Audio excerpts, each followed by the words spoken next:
Yıllardır öğretilenin aksine, insanlığın çok daha eski bir tarihi olduğunu ve bundan 10.000 yıl öncesinde bile sanıldığı kadar ilkel toplumlar olmadığını söylesem ne düşünürdünüz? Son yıllarda oldukça popüler olan ve birçok araştırmaya konu olan Göbeklitepe hakkında tüm bilgileri ve farklı komplo teorilerini gelin hep birlikte inceleyelim. Göbeklitepe, tarihin en büyük arkeolojik keşiflerinden biri olarak kabul edilmektedir. Şanlıurfa il sınırları içerisinde yer alan bu antik alan, bilinen en eski tapınak kompleksi olarak tarihin akışını değiştirmiştir. Yaklaşık 12.000 yıl öncesine ait olan bu yapı, avcı toplayıcı toplumların sanıldığından çok daha gelişmiş bir kültüre sahip olduğunu göstermektedir. Göbeklitepe'nin keşfi, insanlık tarihinin yeniden yazılmasına neden olmuş ve ilk medeniyetlerin nasıl şekillendiğine dair önemli ipuçları sunmuştur. Göbeklitepe ilk olarak 1963 yılında İstanbul ve Chicago Üniversiteleri tarafından gerçekleştirilen yüzey araştırmaları sırasında fark edilmiştir. Ancak o dönemde bölgedeki taşlar doğal oluşumlar olarak değerlendirilmiş ve kazı çalışmaları başlatılmamıştır. 1994 yılında Alman arkeolog Klaus Schmidt tarafından yapılan araştırmalar sonucunda Göbeklitepe'nin insan eliyle inşa edilmiş devasa bir tapınak olduğu anlaşılmıştır. Bu keşif, arkeoloji dünyasında büyük yankı uyandırmış ve bölge üzerindeki kazılar hız kazanmıştır. 1995 yılında başlayan kazı çalışmaları, Göbeklitepe'nin muazzam bir geçmişe sahip olduğunu ortaya çıkardı. Schmidt ve ekibi, kazılar sırasında dikili taşlar ve üzerlerinde hayvan figürleri bulunan kabartmalar keşfetti. 2014 yılında Schmidt'in vefatından sonra kazılar Türk arkeologlar tarafından devam ettirildi. Yapının konumu, avcı toplayıcı toplulukların tarıma geçiş sürecini anlamada büyük önem taşıyor. Bölgedeki kalker taşları, Göbeklitepe'nin inşasında kullanılan devasa dikili taşların kaynağı olarak gösterilmektedir. Bu arada birkaç saniyenizi ayırıp videoyu beğenerek bana destek olabilirsiniz. Böylece içeriklerim sizlerin desteğiyle daha fazla kişiye ulaşabilir.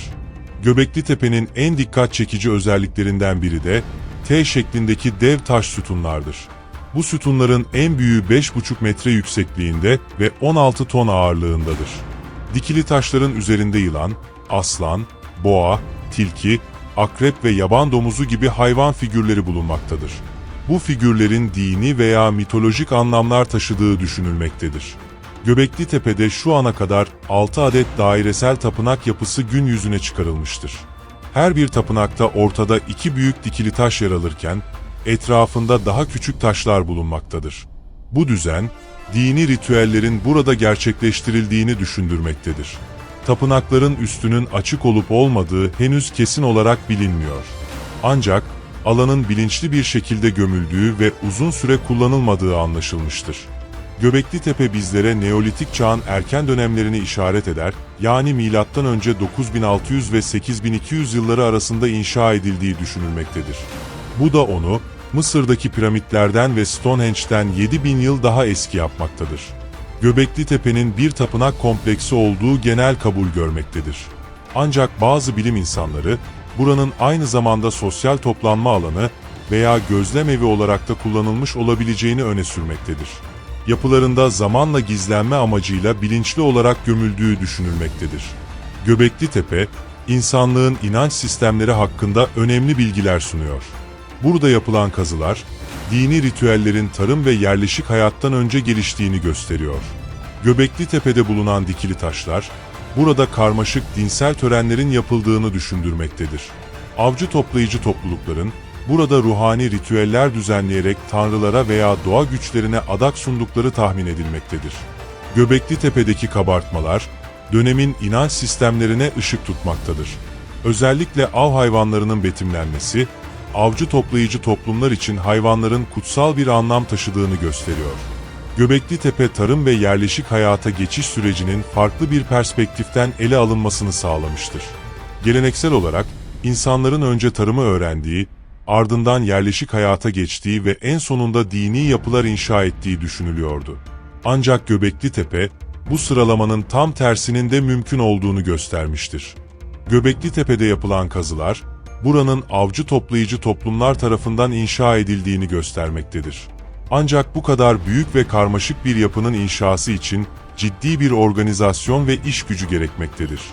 Bu da, insanların belirli dönemlerde burada toplanıp iş bölümü yaptıklarını ve büyük olasılıkla tarımı teşvik eden bir süreç yaşandığını düşündürmektedir. Bazı arkeologlar, Göbeklitepe'deki insanların burada toplandıktan sonra tarımı öğrenip yerleşik hayata geçtiğini öne sürmektedir. Yani, Göbeklitepe tarımın bir sonucu değil ancak sebebi olabilir. Göbeklitepe, medeniyetin doğuşuna dair önemli ipuçları sunuyor. Bu alan, insanlığın ilk büyük ortak projelerinden biri olarak görülebilir.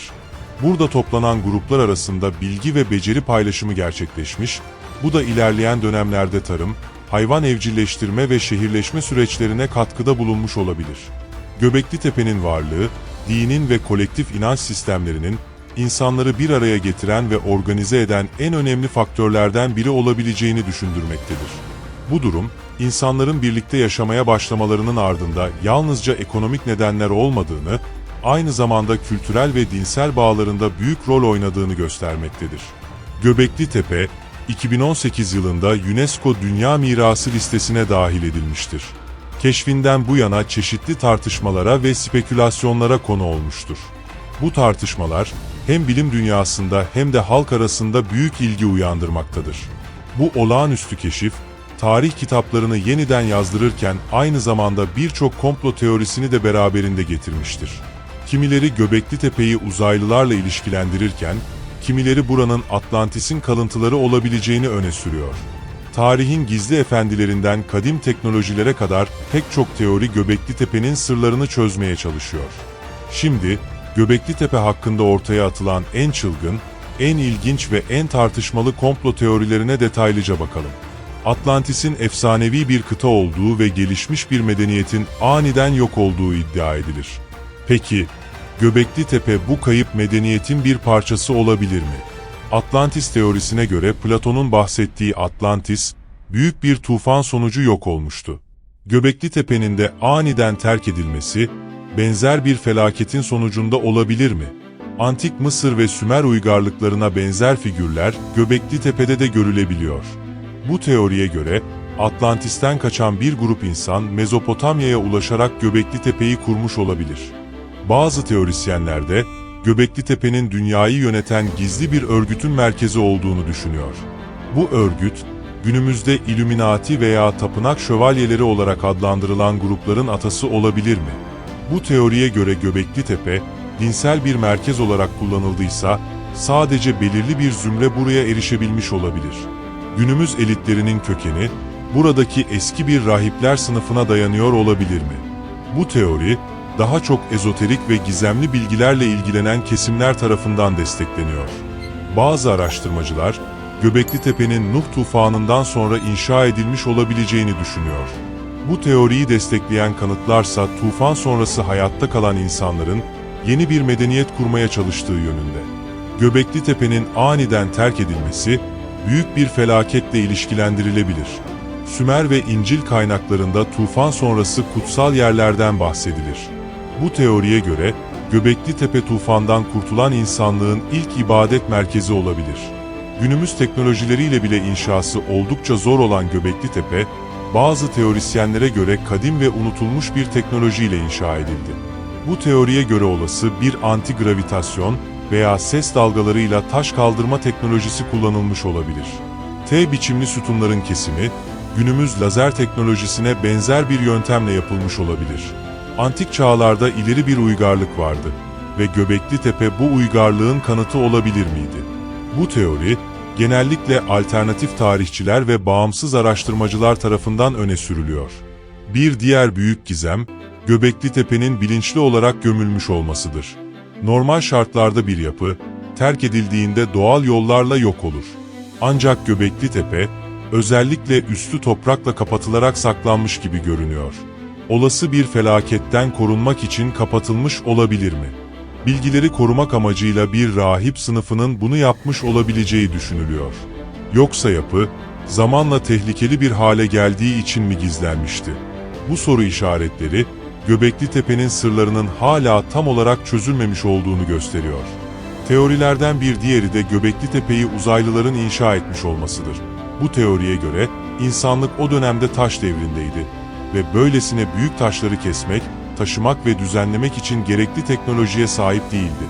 Dolayısıyla bazı araştırmacılar, Göbekli Tepe'nin ancak dünya dışı varlıkların yardımıyla inşa edilmiş olabileceğini savunuyor, bu teoriyi destekleyen argümanlar da mevcut durumda.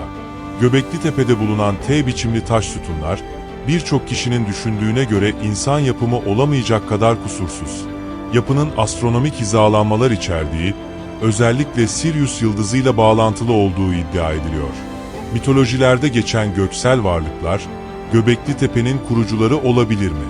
Elbette, bu teoriye karşı çıkanlar, insanlığın sandığımızdan çok daha zeki ve yetenekli olduğunu savunarak, uzaylı teorisini bilim dışı bulmuştur.